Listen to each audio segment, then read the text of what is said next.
I'm doing a full card prediction on UFC 309, John Jones versus Stipe Miocic. I wanted to do this earlier, but as y'all can see, stuff on my bookshelf was like it's moved. I had to re-clean my whole room. Literally my whole room I had to re-clean. That's what took my whole week. But we're here. I'm trying to get this out before the fights actually happen. And we're just gonna go over the whole card, like I'm just gonna go straight into it. Eduardo Moore versus Veronica Hardy. Veronica Hardy is a lot of things. She's fine. She's got a fat ass. She's the best looking women's MMA fighter, maybe all time. She's on a 3-fight win streak, but she's not gonna be Eduardo Moore. I'm just gonna be honest with you. While Veronica Hardy has good grappling, I believe Eduardo Moura has better grappling and better striking. Eduardo Moura is 10-1. Yeah, she's coming off a loss, and Veronica Hardy's coming off 3 fights, but usually when a grappler has a plan, okay, how do I say this? Usually when a grappler is bigger than the person they're grappling against, it completely shifts like the dynamic, like the control, everything shifts. Eduardo Moore is bigger than Veronica Hardy. Veronica Hardy's not the best grappler, even though she is good grappling. She does have good grappling, but we've seen inconsistency from her. And I think Eduardo Moore is going to take the advantage because she's bigger than her. She's a lot bigger than her. In my opinion, Veronica Hardy should not be fighting at flyweight. But that dump truck saves her a little bit. I guess on weight.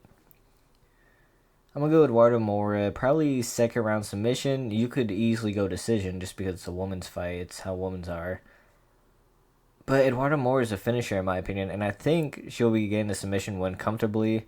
Veronica Hardy, even though she's on a 3-fight win streak, even though she's fine, even though she's everything I want in a woman, she's not really the best MMA fighter, even though her progress and growth has been good.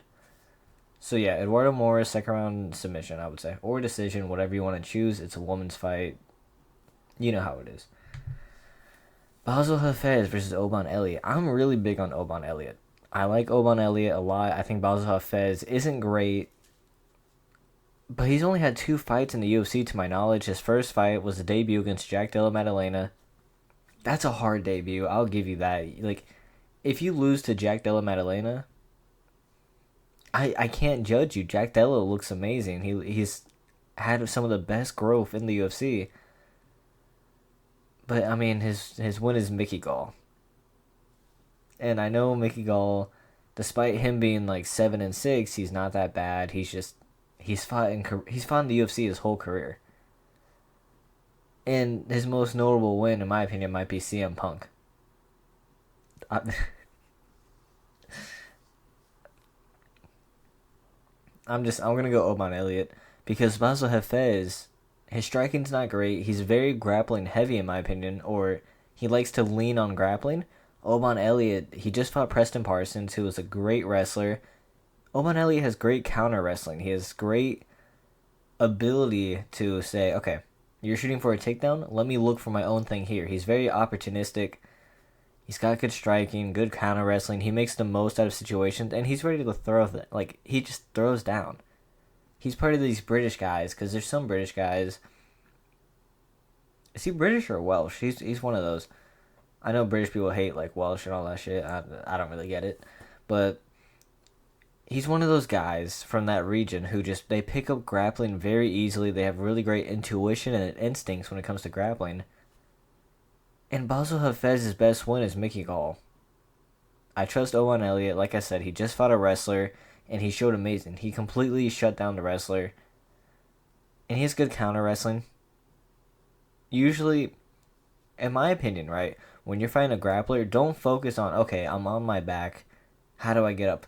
Focus on counter wrestling, just not getting to the ground in general. I think Oban Elliott's amazing at that, and I don't think Basel Hafez can keep up with him in the striking or the grappling. I'm going to go Oban Elliott decision. 30-27 for sure.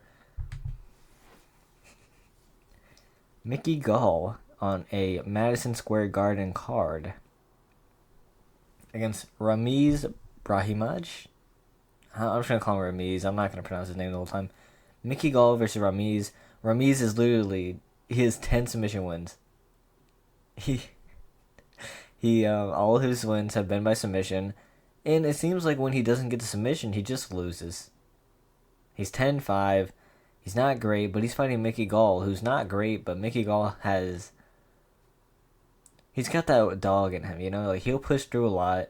In my opinion, Ramiz is better than Mickey Gall on the ground, which is kind of impressive because Mickey Gall isn't bad on the ground. At least against CM Punk, he's not bad. But I'm going to go with Mickey Gall here just because Mickey Gall has more experience in the UFC than Ramiz. When Ramiz doesn't get a submission, he loses. So I'm going to go Mickey Gall decision here. I think he'll be able to survive the onslaught on the ground. Because he's not bad on the ground himself. Like, he's really not. Yeah, like I said, he's 7-6, but like he's the definition of he was raised in the UFC. He was like 2-0, and then the UFC was like, I want you here, and they kept him because they see that he has heart, he has fun fights. He's also a lot bigger than Ramiz, and when you're a lot, like I said, when you're a lot bigger as a grappler, it kind of just like flips everything on you. I'm gonna go Mickey Gall decision here. I think he'll have better striking than Ramiz, and I think Ramiz just can't submit him. Marcin Tybura versus Jonata Deniz. Deniz was supposed to fight Derek Lewis, I believe, 2-3 weeks ago. Yeah, that sounds about right. But Derek Lewis pulled out. And now his reward is you get to fight Marcin Tybura at MSG. I'm going Tybura. Deniz doesn't have good grappling. He doesn't have good wrestling. I know Tybura just got submitted by Sergey Spivak. Sergey Spivak's good. He really is good. At least for heavyweight. Deniz is a very striking, heavy guy. He can't grapple. He's not one of those, like, retards, like, Robelis to Spain, where it's like, oh, he can't grapple to the point where he's sabotaging himself. Deniz knows what to do. He does technique very well. He defends takedowns, or he at least knows how to defend takedowns, but he's not good at it. Tybura is just a different level. Tybura is one of the best gatekeepers. I've been saying this. I'm going to go Tybura easy 30-27 decision.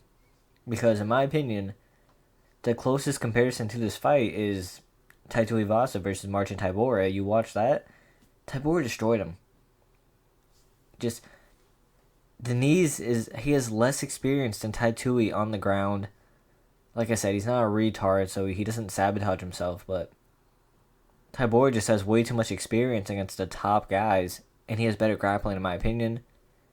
While I do think that Deniz's striking is better than Tybura's, there's just too much of a gap in the grappling. It's a wrestler versus someone who's a kickboxer coming to MMA. So, I'm going to go Tybura. Tybura's always stayed calm in these scenarios. I don't think he'll get knocked out in the first round. 30-27 Tybura or submission first round. This is my guy right here, by the way. I've only went to one UFC event live. And it made me an instant fan of David Onama. It was David Onama versus Nate Landwehr. I love this guy. I fucking love this guy. My only problem with him is that he doesn't take UFC seriously. A lot of people, they're like, okay, this is my job. Onama, he kind of does this for fun. It's kind of like his thing. Even though it is his job, he didn't take it seriously a really long time. His gas tank was horrible. He would just fight. He'd literally just fight and have fun with it. Because he was at a point where it's like, okay, I'm beating everybody. He feels like no one can stop him, and he hasn't been shown the holes to his game. He said that he's been shown the holes to his game now. He's worked on the gas tank, which is exactly what I want to hear from David Onama. And he's a good finisher. He's a really good striker. Roberto Romero. Roberto, this is his debut fight. I believe this is short notice. I don't know how many days, but it couldn't have been over 2 weeks. Very short notice fight. Debut at MSG. David Onama is built for these moments. He's built for these moments. He gets these first round finishes. He knocks people out. I'm going David Onama first round knockout. I would have chose decision. Because usually when I hear someone saying, oh, I fixed my gas tank. I fixed this. My gas tank is so much better. I want to show y'all. He usually takes him to a decision. But Roberto, I mean, it's short notice fight. David Onama's a first round finisher. I think he'll finish him in the first round. He'll have better boxing than him, and he has a lot of power for flyweight. He has a lot of power. He's also a lot bigger than Roberto. So I think size advantage, he has more power, he has better striking, he's had more time to prepare for this card. He's been on this card for a long time. Roberto hasn't. So I'm going to take David Onama. Like I said, he's built for these moments, first round knockout. Or decision. There's a chance he'll go to decision just purely based off the fact that he wants to show off his cardio. But I think he'll step up and get a first round knockout. This one's a little weird because this is like Jim Miller just came off a horrible beating at UFC 300 to Bobby Green. I don't remember who Damon Jackson fought last, but he's kind of just not. He's good. He's good. You can see he's good, but he kind of just loses decisions. Like he doesn't do enough in decisions, in my opinion, and that's why he loses. Jim Miller is a guy who he gets a lot of decisions, especially recently in his career. He's a workhorse. Like against Bobby Green. Yeah, he got beat up the whole time. Yeah, it should have been stopped maybe a couple times. But he pushed through. He's a workhorse. And in my opinion, Jackson, he just can't keep up with workhorses. I don't think he'll get knocked out. His chin's not great. But I don't think Jim Miller's going to knock him out. I think Jim Miller will just out-hustle him, out-wrestle him. Jackson just doesn't seem to have the cardio. He has the skill. He's just not a great athlete. He doesn't have the cardio. He doesn't put in the work. Or he puts in the work. I don't want to disrespect him. He puts in the work. But he's not built for the UFC. He's not built to be a workhorse. But he doesn't have finishing power either. So I'm going to go Jim Miller, decision. Even though he just took a beating from Bobby Green. He's a veteran. He's taken beatings before. I know it's a little different because he's older now, but he fights actively. He's taken a lot of beatings. He'll come back. He's a veteran. He knows how to come back. His leg kicks are very good. His wrestling's very good. And I think that will give Damon Jackson some problems. Chris Weidman versus Eric Anders. Eric Anders. Okay, I usually like keeping notes for like why I'm choosing this guy to win, why I'm not. The main takeaway from this fight, Eric Anders has just recovered from a 1 year, or he's been recovering from a drug addiction his whole life. Now, I'm not saying anything. Chris Weidman, I'm sorry, if you're doing drugs your whole life, you're not very healthy. Eric Anders already isn't the best. Chris Weidman's a veteran. I mean, he beat Bruno Silva by eye poking him twice. 1-2 eye pokes type shit, you know what I'm saying? Literally a TKO, 2 eye pokes. That was some reason allowed. Some reason. That should have been not a DQ, but that should have been no contest, by the way. Chris Weidman, he still showed signs of being good. Eric Anders is just your typical mid fighter. I'm happy for you. You just like saved your life. You got over your drug addiction by yourself. I'm happy for you. You can focus on your life. Not against Chris Weidman, you're not. Chris Weidman is willing to hold you against the fence. He's willing to out-grapple you. He's not the best striker. But Eric Anders is just kind of mid all around, in my opinion. Chris Weidman, I can at least trust his wrestling a little bit. He's a big middleweight. He's a really big middleweight. I feel like a lot of people don't take that into consideration. So while I'm happy for Eric Anders, while I'm like, okay, you beat your drug addiction, good shit. I just don't see you coming back and beating Chris Weidman. Especially at MSG. Chris Weidman is the type of guy where it's like, he does podcast. He's a name for the UFC. He wants to be on the morning show. They're not just going to let you, they're not just going to give you a decision against him. You got to win comfortably to win that decision. If it's a close fight and it's going to be a decision like I think it is, they're just going to give it to Chris Weidman. So I'm going Chris Weidman decision. A lot of holding against the fence. A couple leg kicks in there. But just a very slow paced fight. Okay, this is a good fight. Jonathan Martinez versus Marcus McGee. Marcus McGee's very good prospect. So is Jonathan Martinez. However, Jonathan Martinez is coming off a loss to Jose Aldo. very bad, 3-0 easily, Jose, and just completely outboxed him. But I like this because I like people who lose, but they're young. So, and the reason I like this is because take Marcus McGee, for example. We've seen him do crazy shit. He's doing heel kicks. He's wild. He's just a wild guy getting a lot of TKOs. He probably feels invincible right now. Jonathan Martinez just got humbled. Jonathan Martinez is a very composed guy. I think he's gonna humble Marcus McGee just a little bit, even though Marcus McGee is he's, to my knowledge, he's a good person, nice guy. But when he gets in that cage, he's kind of like a Joe Anderson Brito. If you remember William Gomez versus Joe Anderson Brito, which I called right, you need someone to just calm the fight down to beat these crazy guys. I think Jonathan Martinez, he stays very composed. He's probably went to a boxing camp for this because he knows Marcus McGee isn't going to take him down. And Jonathan Martinez has really one of the most vicious leg kicks in a while, actually. Damn, my eyes fucked up. But Jonathan Martinez has vicious leg kicks. I think if Marcus McGee tries doing something stupid or just goes wild, Jonathan Martinez has the perfect style to just punish him, put him back in his place. And I pray to God he worked on his boxing. Because his boxing was atrocious against Aldo. I know Aldo is just amazing, even though the Mario Batista lost. His boxing wasn't looking great. He wasn't looking fast. I hope he went into some boxing training camps, worked on what he needed to, because this will be a stand-up fight. And if it's a stand-up fight, I trust in Jonathan Martinez. Like I said, he's very composed, very good leg kicks, good timing. I just think you need someone like Jonathan Martinez to humble Marcus McGee's fighting style, to calm it down, and that's how you win.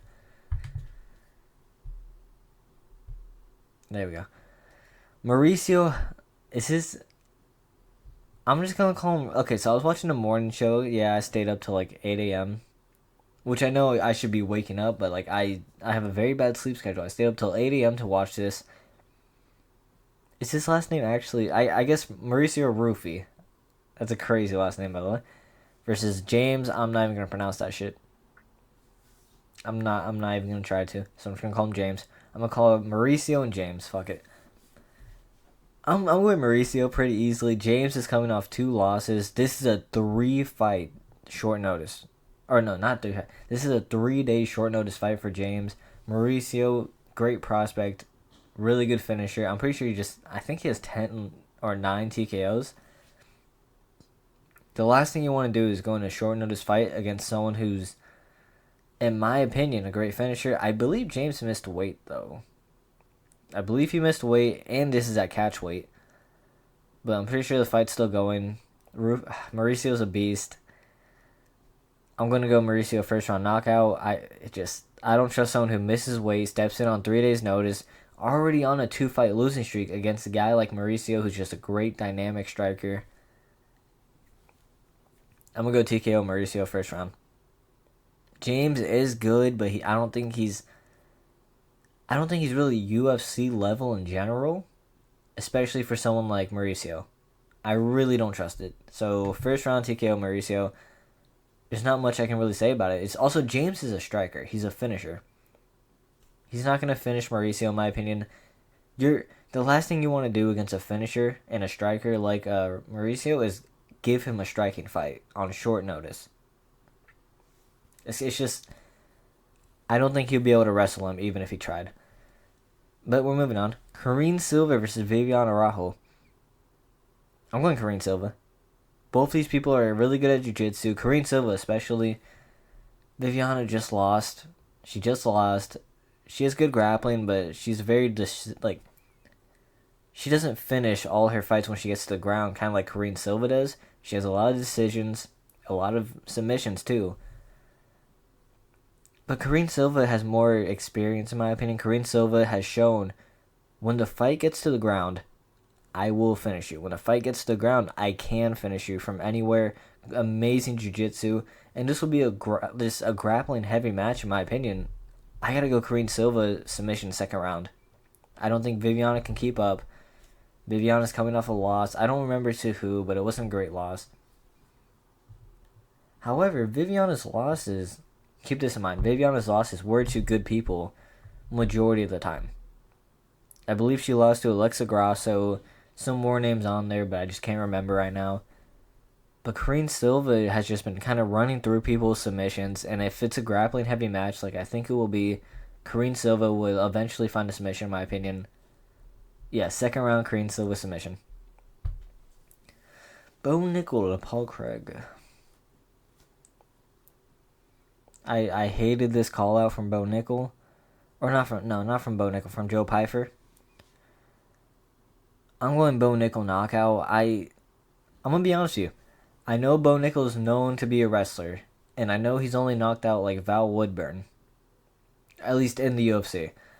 He's only knocked out like Val Woodburn, and it looked very sloppy, and Val Woodburn's not great. But Paul Craig's chin is just... It's done. If you watch his last fight, I believe his last fight was Chao Barajo, he got flatlined. He looked alright. His body kicks were good. But he got flatlined. I think if Bo Nickel finds a way in, he's going to knock out Paul Craig. If he lands one clean shot, he's going to knock out Paul Craig. His chin's gone. It's just gone. I can't even say it's weak. It's worse than weak. It's just not there. And I don't think Bo Nickel will take the chance to be like, okay, I'm going to wrestle you. Like, Paul Craig submitted Jamal Hill, which isn't, it's Jamal Hill. He's not great on the ground. He submitted Ankalaev. Bo Nickel, I don't think Bo Nickel's going to take the chance to really grapple Paul Craig, especially if Cody Brundage can defend his takedowns. I know he only did it once, but it's kind of funny to mention. So while I think this is actually a really tough test for Bo Nickel, because it takes away his wrestling, and it's like, what are you going to do now? I just don't think Paul Craig has the chin to keep up with Bo Nickel really in striking. Paul Craig's striking is also just horrible. So not only does he not have a chin, he sucks at boxing. He doesn't have good movement. His kicks are alright, but they're nothing crazy. I gotta go Bo Nickel. Bo Nickel, don't take the chances on the ground. Paul Craig has horrible striking. Paul Craig can't shoot takedowns, and he's not going to against Bo Nick. I called him the fucking Broncos quarterback. I hate this. Against Bo Nickel, he's not gonna take down Bo Nickel. I'm gonna go knock out Bo Nickel second round. I think Bo Nickel's gonna have some problem finding his range. They do have the same range, but it's like Paul Craig, he likes his front kicks. He likes to keep distance. I think in the first round, Bo Nickel's going to try finding his range. In the second round, he's going to catch him off a blitz somehow. Really, I wouldn't be surprised if he said a jab would knock out Paul Craig. I just think Bo Nickel, he's smart enough to know I'm not going to take this guy down, because Paul Craig, in terms of jiu-jitsu, not in terms of wrestling, but in terms of jiu-jitsu, is a lot more dangerous than Bo Nickel. So I think Bo Nickel's going to do the smart thing and just strike with him. Just because that's where Paul Craig's weakness is horrible. I understand Bo Nickel's striking isn't great either, but at the end of the day, one of these guys has power, and one of these guys has a chin, and that's just Bo Nickel. So, yeah, Bo Nickel, second round knockout. Charles Oliveira versus Michael Chandler. I was thinking about going Michael Chandler.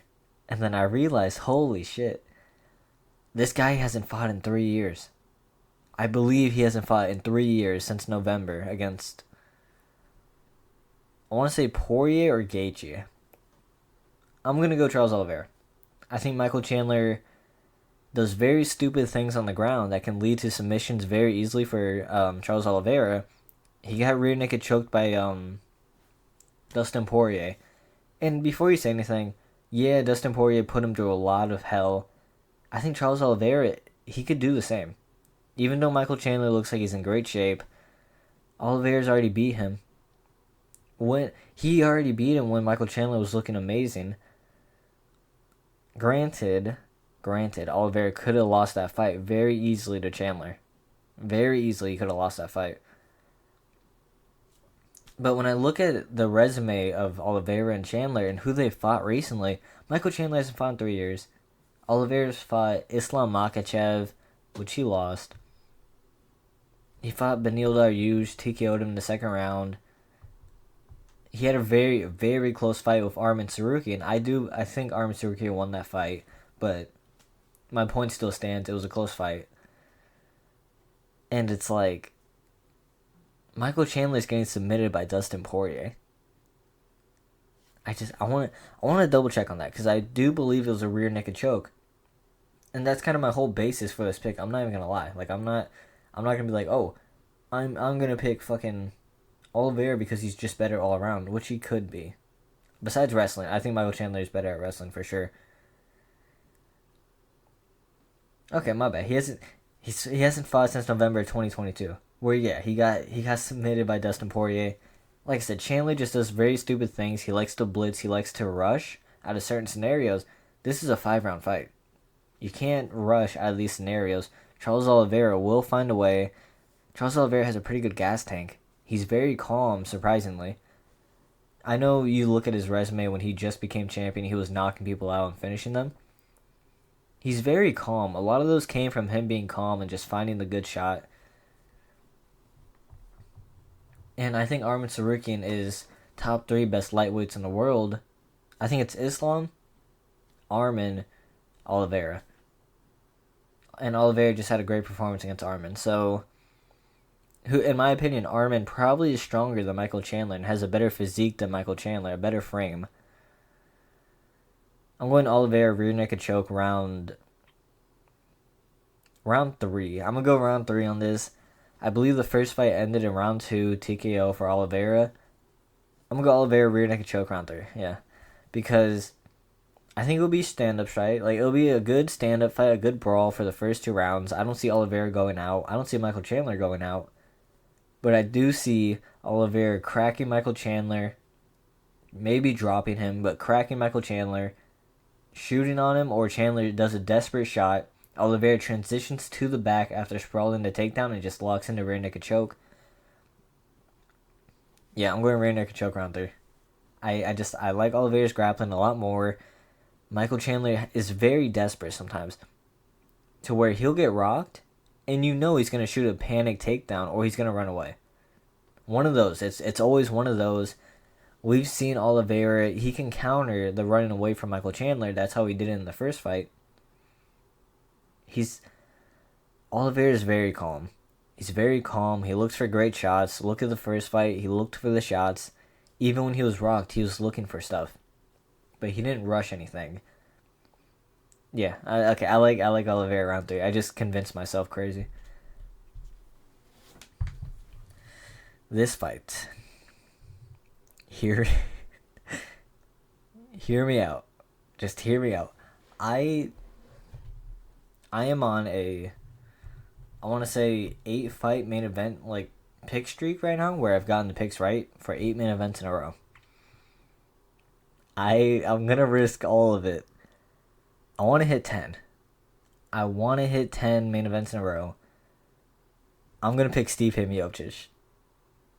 And I know I'm smiling about that. I know it sounds like a joke. I'm not joking. I'm trying to come up with a valid argument. And my valid argument is, think about this, right?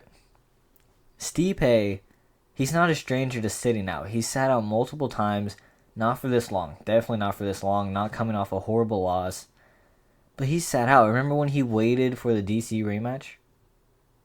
And he looked perfectly fine coming back. He looked good when he came back. He beat DC when he came back. It's hard. It's hard to pick Stipe. But my gut tells me, first off, ignore the weight. Ignore the weight. I know you see the weight, 244. I don't know if you can even read it, but I know you see it. I think Stipe weighs a lot more. He looks so much bigger than John Jones. He's definitely bulked up since the first time he's fought, or since the last time he's fought, I guess. He's definitely bulked up. I know that comes with age, but it's like, he's huge. He's huge compared to how he was. And before you say John Jones is just going to take him down, submit him, ask DC why he didn't do that. That's all I'm saying. DC, in my opinion, could be a better wrestler than John Jones. I know John Jones has beat him. Only once. I know he's only beat him once. But in my opinion, it's like, DC could not take Stipe down. Or he could take him down, but Stipe would always find a way to get up. He wouldn't the takedowns didn't mean anything in a Stipe versus DC fight. It didn't really mean anything. I trust that DC. I trust that heavyweight DC is better than heavyweight John Jones, purely because the reason DC was bigger, right? DC was bigger. DC, in my opinion, always had better wrestling. He always had a better base for wrestling. And on top of that, John Jones has fought only 2 minutes. He's only fought 2 minutes in the last 4 years. And the reason I bring that up is because we don't know how good John Jones really is. So while you say, oh, Stipe hasn't fought in 4 years, John Jones has only fought 2 minutes more than Stipe in 4 years. Keep that in mind. Only 2 minutes more. You think John Jones isn't going to be rusty? In my opinion, John Jones made some really bad, striking mistakes against Cyril Gane. And Cyril Gane, knowing that he has no ground game, was just too scared to punish anything because he was afraid of a takedown. He was too scared to punish anything. When in all reality, if Gane really just kept it on John Jones, Gane might have won that fight.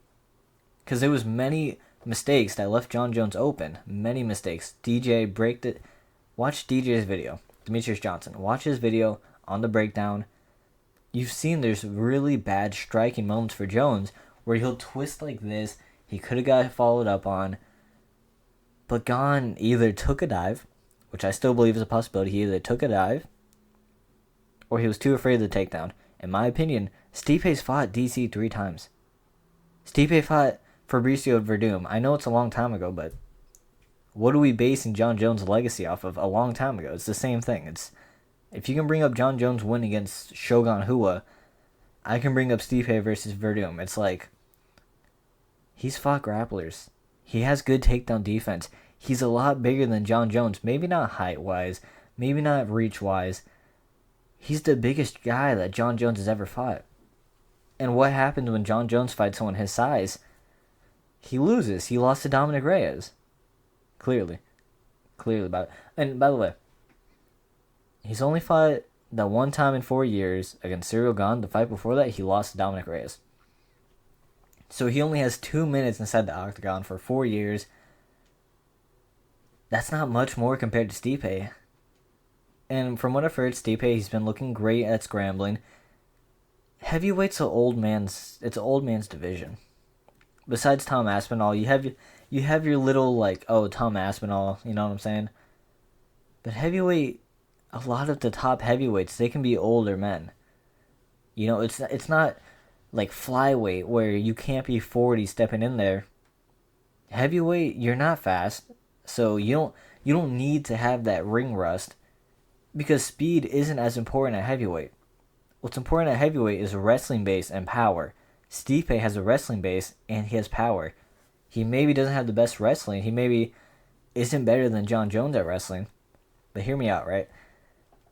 John Jones, he does not finish people. He doesn't. He just doesn't finish people, okay? I can't expect him to finish Stipe Miocic when Stipe Miocic is a lot bigger. He's a lot bigger. He has a good base. He has a lot more power than John Jones.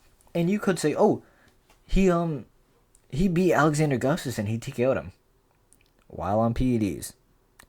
Oh, he head kicked DC while on PEDs. Oh, he beat Shogun Rua 11 years ago. He does not finish people. He has to have a good... well, you could say Gane, right? Okay, you could say Gane. Gane has atrocious ground game. We know that. I don't understand why we're thinking, oh, we don't know Gane sucks on the ground. Like, that wasn't an impressive win. Or while it was an impressive win, he didn't look good. Jones' striking did not look good. His technique did not look good. He didn't... Most important thing. He did not have the guillotine locked in when Gane tapped. Gane tapped to nothing. Literally nothing. John Jones was sitting... He was sitting like this. I guess you can see right here. He was sitting like this. But he was leaning forward. He couldn't get the grip to lock in that guillotine. Gane tapped to nothing. Literally nothing.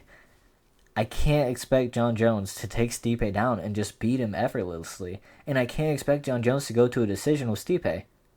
Stipe has been known. He's He's been an underdog for so much of his career. He's been a guy who just fights. And when you're a guy who just fights, like Dominic Reyes, like Thiago Santos, you give John Jones problems. You I feel like I'm doing a good job of explaining this. You give John Jones problems when you're a guy who's not afraid of him. You're a guy who fights. Thiago Santos wasn't afraid of him. And he almost beat John Jones when blowing out both of his knees. He had to relearn how to walk after that fight, and he almost beat John Jones with those. Dominic Reyes beat the shit out of John Jones for the first 2 rounds. In my opinion, Stipe has more power than Dominic Reyes. Do you agree? If Dominic Reyes had more power or the same power as Stipe, Dominic Reyes probably would have TKO'd John Jones in those 3 rounds. I can't... While the long layoff is very long for Stipe, John Jones, he's only fought 2 minutes. He's only fought 2 minutes in the same time that Stipe's been off. And I understand, it's like, oh, but Stipe was coming off a knockout. Like, he got knocked out. His chin's going to be fine. John Jones doesn't knock people out, besides when he's on PEDs. And he doesn't look like he's on PEDs this fight. He probably is, knowing John Jones. And he's training with some jiu-jitsu guys. You guys know they don't ban steroids in jiu-jitsu. USADA's gone. And if USADA's gone, Stipe, the 42-year-old, I pray to God he's on PEDs. I pray to God he's on PEDs right now. I don't even care if John Jones is on PEDs. I want Stipe to just get on all the PEDs ever. But there is one factor, right? They went back to the old gloves. And I know... Sorry, I had to clear my throat. They went back to the old gloves, and I know that doesn't really mean shit, right? When you first think about it, you're like, okay, they went back to the old gloves, so what? They went back to the old gloves because John Jones is an eye-poking merchant. He will do this. He will do this the whole time. You come close? Just fingers in your eyes. He does that the whole time. But we didn't see that versus Gane. We didn't really see that versus Gane. And there was so many opportunities for Gane to just blitz him. But Gane, he has a confidence issue. And I don't know if y'all know that. Gane, he didn't believe in himself to fight Aspinall. He didn't believe in himself to fight Pavlovich. He didn't believe in himself to fight these guys, right? Stipe has nothing to lose. Stipe is a guy who's fought everybody. He's fought DC. He's fought Junior Dos Santos, Verdum, Alistair Overeem, the greats of the sport. He's not going to be a guy to where he's going to be like, I'm afraid of you. I'm just not going to rush you. Remember Francis Ngannou. Remember the first fight? When Francis Ngannou was coming up, he looked invincible. No one gives Stipe any respect. No one said Stipe would win. Besides me.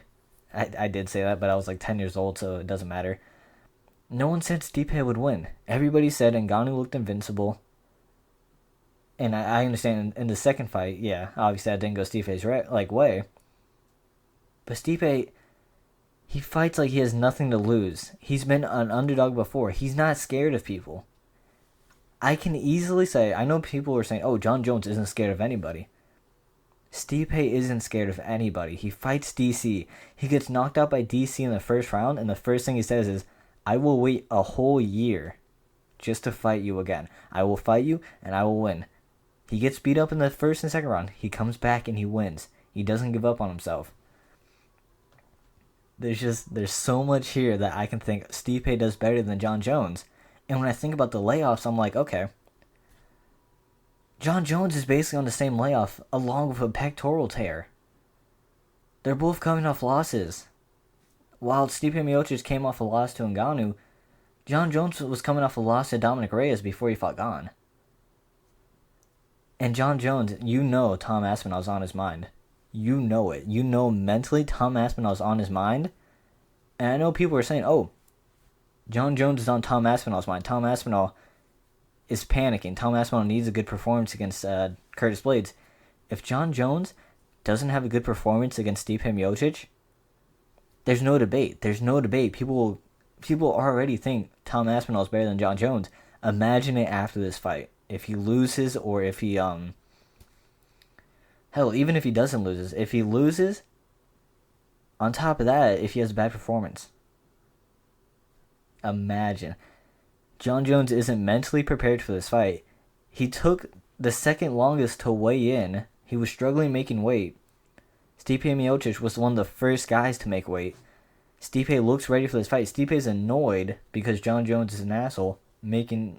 He's really making up stuff, slandering Stipe's name about his kids or whatever.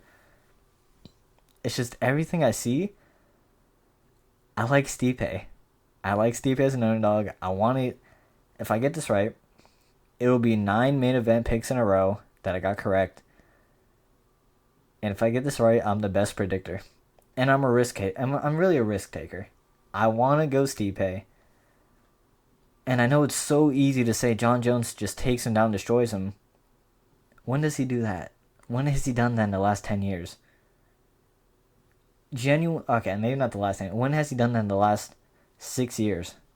He almost lost to Santos, couldn't take him down when Santos had 2 bad knees. He lost to Dominic Reyes. He took down Gon, who has one of the worst grappling. Like I said, think about it. Gon, we've always known this. He's one of the most one-dimensional heavyweight strikers.